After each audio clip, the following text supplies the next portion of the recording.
So the next thing I can do after I set my date range is I can click on the Patients button to set the list of patients I'm interested in searching. So I'll click on Patients, and then what I get to is this section here.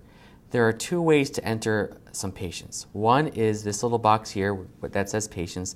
That's really a quick ad hoc box. So what I can do is I can type in or paste in a list of several numbers that I can search very quickly. So to show you what I would do there, I can go to my list of patients and pick, let's say, 3 patients, and I can copy them from my Excel sheet, and I can go back to my EMERSE program, paste them in, and I click on Set Patients. So now you can see in the upper left-hand corner under Patients, it says that I'm searching 3 patients. If I want to see who they are, I can actually click where it says 3 patients, and then I get to the list itself. I can add more patients by entering or typing in more numbers into that box and clicking on the Add button, and I can see who the patients are in the list below. If I don't want one, for example, I can click the Remove button and get rid of one of them. If I want to remove them all, I can just click Remove. Now the other thing I can do if I go back to the Patients button is instead of having a quick ad hoc list, I can actually have a saved patient list.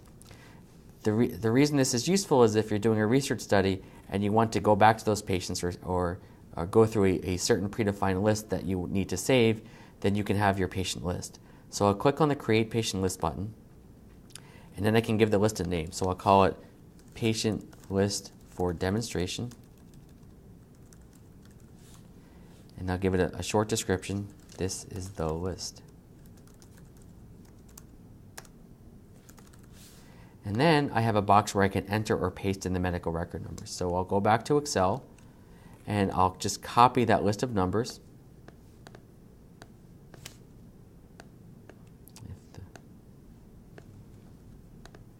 And I'll choose Paste. I'll click Save, and then it tells me the list is saved and it's now selected.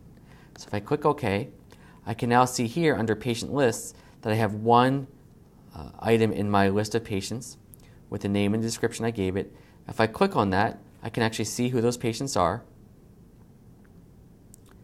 I can remove them, or I can add more to the list by typing in numbers into this box. Under Details, I can see the name of the list and the description, and if I want to change it, I just click on one of those areas and then click away, and it should save that list. If I want to delete the list, I can click the Delete button and choose to delete the list. Under the Sharing tab, that's not available yet, but at some point you should be able to share this list with some of your colleagues if you're doing a study where you're working together. But again, that's not an option that's available yet. So I've set my patients, and I can see here, again, this is my list of my patients. And now, if I'm happy with that list, I can then proceed to enter my search terms and move ahead with the search.